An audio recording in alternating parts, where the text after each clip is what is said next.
तो उनको दिखा देना चाहिए ना, सब लोग दिखा रहा है डिग्री, तो दिखा देना चाहिए, यूनिवर्सिटी को भी दिखा देना चाहिए, इसमें क्या दिक्कत है। डिग्री देखिए, पब्लिकेशन जब हम किताब आर्टिकल लिखते हैं या डिग्री मेरे एक्वायर करते हैं तो अपने घर में बंद करने के लिए नहीं लिखते हैं, तो लोगों को दिखाने के लिए भी लिखते हैं, दीवार पे भी टांगते हैं। दूसरा, जब यहाँ पे डिग्री अवार्ड होता है वाइस चांसलर को से PhD का, इतना बड़ा कॉन्वोकेशन फंक्शन होता है, डिग्री अवार्ड होता है, फंक्शन होता है ना, तो फंक्शन में कई बार राष्ट्रपति आते हैं, कई बार उपराष्ट्रपति आते हैं, तो आते हैं तो सबके सामने आप दिखाते हैं ना कि मुझे डिग्री मिली।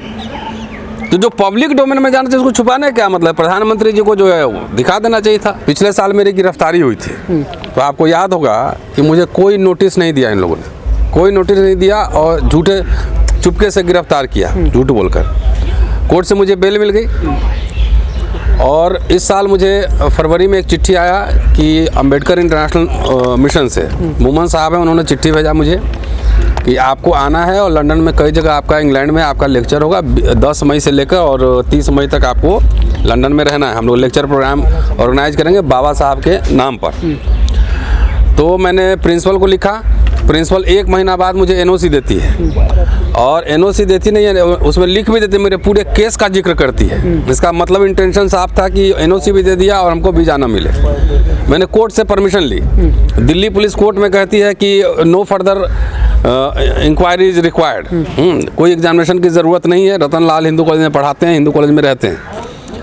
लेकिन वीज़ा के लिए जो मैंने अप्लाई किया तो ब्रिटिश हाई कमीशन ने मुझे लिख के भेजा कि आपके कोर्ट ऑर्डर को वेरीफाई करने के लिए मैंने कई बार प्रयास किया दिल्ली पुलिस से, लेकिन दिल्ली पुलिस ने कोई जवाब नहीं दिया। तो ये क्या शो करता है, दिल्ली पुलिस किसके अंडर में है? दिल्ली पुलिस होम मिनिस्टर के अंदर में, अमित शाह हैं। दिल्ली पुलिस के IO की, सब इंस्पेक्टर की इतनी हिम्मत हो सकती है कि ब्रिटिश हाई कमीशन फ़ोन करे और वो रिस्पॉन्ड ना करे? इसका मतलब कहीं ना कहीं एक लंबी साजिश है, और इसमें हमारे कॉलेज की प्रिंसिपल भी शामिल है, क्योंकि NOC में जो उन्होंने दिया था, लिखा था, उसमें दिल्ली पुलिस से कॉरेस्पॉन्डेंस का जिक्र है। कानूनन कम से कम उसकी एक प्रति, मुझे एक कॉपी मिलनी चाहिए थी, लेकिन हमें कोई कॉपी नहीं दी गई। और मेरे बारे में क्या चल रहा है दिल्ली पुलिस और कॉलेज के बीच में मुझे कुछ नहीं पता है। लेकिन मिला जुला के आखिर ये सरकार, मैं सीधा कह रहा हूँ कि अमित शाह के इशारे पर हमें रोका गया है। ये सरकार क्यों डरती है? अगर मैं लंदन में जाके बाबा साहब के ऊपर ही लेक्चर देता, उनके राइटिंग्स स्पीचेस पे लेक्चर देता, तो उनके बोलने से, उनके भाषण से किताब तो भारत सरकार छापती है, अंबेडकर फाउंडेशन छापता है, तो उसी पे अगर बात करने मुझे जाना था लंदन, तो आखिर क्यों डर गई है बीजेपी सरकार? अमित शाह क्यों डर गए कि हर जगह जो है, हर जगह आप जो है दमन का एक जो है चक्र चल रहा है। हम लोग पहले भी जो सरकार थी, कांग्रेस की सरकार थी, उस समय भी प्रोटेस्ट करते थे, है ना, मेमोरेंडम लिखते थे, धरना लगाते थे, लेकिन कभी ऐसा नहीं हुआ कि हमें छुट्टी ना मिले, मेरा प्रमोशन रुक जाए, ऐसा कभी नहीं हुआ। लेकिन जब से ये सरकार आई है तब से कॉलेज से लेकर हर जगह हमारी दमन की साजिश है। भाई 5 साल से मुझे छुट्टी नहीं दे रहे हो, 5 साल से मेरा प्रमोशन रोके हुए हो, सब कर रहे हो, मेरे ऊपर ये सब महिला उत्पीड़न केस लगवाया था, मैंने कमेटी फेस की, उसका रिजल्ट आ गया, लेकिन तब भी जो है आज तक उसकी कॉपी मुझे नहीं दी गई है। जब हमारे स्टाफ एसोसिएशन के लोग गए मिलने कि क्यों नहीं हो रहा था, उन केस है उनके, तो कौन केस है बताओगे ना, मुझे लिखित दोगे ना। तो ये समझिए सरकार के इशारे पे कॉलेज प्रिंसिपल से लेकर वाइस चांसलर तक मैंने लिखा है, लेकिन कोई जवाब नहीं आ रहा। तो एक तरफ मुझे छुट्टी नहीं दे रहे हो, हमें रोक रहे हो, मेरा प्रमोशन नहीं कर रहे हो, मुझे बोलने नहीं दे रहे हो, विदेश जाना है तो उसमें रोक रहे हो, बाबा साहब पे बोलने जाना उस पर रोक रहे हो, क्या शो करता है?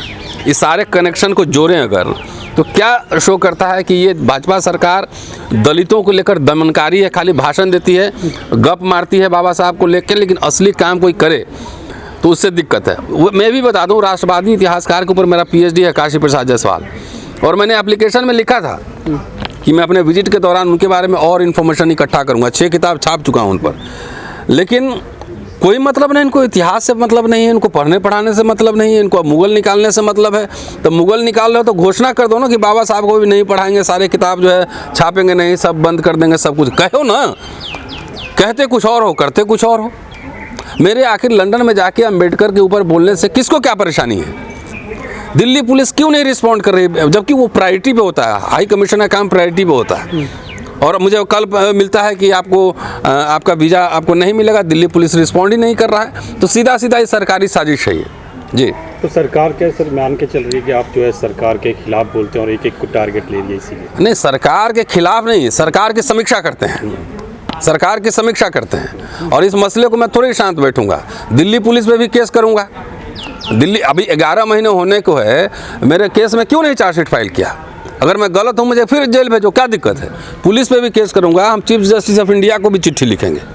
सर कई बार देखा हमारे चांसलर प्रो चांसलर हैं चीफ जस्टिस ऑफ इंडिया, राष्ट्रपति यहाँ की विजिटर है, सबको चिट्ठी लिखेंगे, प्राइम मिनिस्टर को लिखेंगे। क्या मजाक चल रहा है इस देश में? पढ़ने लिखने के लिए, हमारे लिखने पढ़ने से कॉलेज अपना नाम कमाता है। नैक में हमारे आर्टिकल्स किताब लगाता है, मेरे लेक्चर का लगाता है। मैं लंदन अभी जाता तो कॉलेज लिखता नहीं अपने इसमें डिटेल्स में, नैक में। तो ये मजाक चल रहा है ना कि एकेडमिशियन को हर तरीके से आप दबाने की कोशिश करो। आप एक बार बताओ, जम्मू का एक दलित प्रोफेसर सुसाइड कर लिया, दलित लोग अभी दशरथ सोलंकी का मसला है, तो सरकार या सिस्टम क्या चाहता है कि सब लोग सुसाइड करेगा, सब लोग भागेगा? हम लोग उसमें से नहीं हैं, लड़ेंगे इनसे, कानूनी लड़ाई भी लड़ेंगे और पॉलिटिकल लड़ाई भी लड़ेंगे कि जिस तरीके से दमन चक्र इनका जारी है, तो इसमें शांत रहने वाले नहीं हैं। अब लग रहा है सर सरकार जो है ये जो इतने भी इंटेलेक्चुअल्स हैं उन सब के भी पीछे पड़ गई है, बाकी लोगों के पीछे तो सीबीआई ईडी लगा रही है। तो हमारे पास सीबीआई ईडी के लिए कुछ है ही नहीं, पैसा ही नहीं, कहाँ से लोगे, कहाँ पकड़ोगे? तो जो हम लोग को तो जो इंटेलेक्चुअल्स हैं देश में, आपको 8 साल से नहीं दिख रहा है? गौरी लंकेश से लेके हत्या हो रही है, जेल में पकड़ के एक फादर का डेथ हो गया वहाँ पे, भीमा कोरे गाँव पे केस चला, अभी तक चार्जशीट नहीं फाइल हो रहा है। बहुत सारे लोगों को पकड़ के खाली जेल में डाल दो, चार्जशीट नहीं फाइल करो। हम तो कह रहे हैं जितने लोग ऐसे हैं जो कोर्ट से बरी हुए हैं, तो सबको उल्टा केस करना चाहिए पुलिस पे और सीबीआई पे कि आप करियर से खेल रहे हो ना भाई। अभी तक मैं 10 की इतनी मानसिक उत्पीड़न में रहने के बावजूद आपको पढ़ाना है, आपको रिसर्च करना है, किताब लिखना है, लेख लिखना है। कॉन्स्टिट्यूशनल मैंडेट है कि हम लोग को एक एकेडमिक एटमॉस्फेयर प्रोवाइड किया जाए। ये एकेडमिक एटमॉस्फेयर प्रोवाइड किया जा रहा है हमें कि उल्टा हमें टॉर्चर किया जा रहा है? सर आगे क्या करने वाले हैं आप? आगे कहा ना कि मैं कोर्ट में भी लड़ूंगा, चीफ जस्टिस को भी लिखूंगा, प्राइम मिनिस्टर को भी लिखूंगा, राष्ट्रपति को भी लिखूंगा, और कोर्ट में भी लड़ूंगा, पॉलिटिकल लड़ाई भी लड़ूंगा। दलित मिडिल क्लास में बहुत सारे अच्छे लोग हैं, लेकिन इतना कंजूस समाज दुनिया में मैंने कहीं नहीं देखा है। ये अपने अरे गरीब भी तो है सर, आप कंजूस कह रहे हैं। 50 अरब डॉलर की इनकम है दलित समाज की एनुअली। हम उनकी बात कर रहे हैं जो क्लास 1 क्लास 2 सर्विसेज में। पार्टी भी चंदा से चला रहे हैं, हम जैसे लोग का पेट भी चंदा से पाल रहे हैं, और क्या करे समाज? पार्टी में चंदा देते हैं, उसका अपना एक अलग से इंटरेस्ट होता है। आप बताइए कोई दलित इंटेलेक्चुअल इस भारत में? अच्छा, इस बार ऐतिहासिक डॉक्टर अंबेडकर की जयंती मनाई जा रही है, नए वाले संसद का नाम बाबा साहब के नाम पर होना चाहिए कि नहीं? पहला सवाल मेरा पूरा होने दीजिए। इतने दलित इंटेलेक्चुअल हैं जो पब्लिक में सेक्रीफाइस कर रहे हैं, रिस्क ले रहे हैं। किसके पास बढ़िया मर्सिडीज और बढ़िया घर है? दलित समाज की ये जिम्मेदारी नहीं है। जिस तरह से ब्लैक समाज अपने इंटेलेक्चुअल्स में इन्वेस्ट करता है, अपने ब्लैक मीडिया में इन्वेस्ट करता है, आप लोग को मर्सिडीज देना चाहिए समाज को। बिल्कुल देना चाहिए, और सुरक्षा भी। एक कैमरा दिखाइए, सारे जो बहुजन समाज के वो पत्रकार हैं जो दिन रात मेहनत करके आपको तक खबरें लाते हैं। रुकिए सर, अभी रुकिएगा, एक सवाल और। आपका ओबीसी, आप लोग तो खुद 60%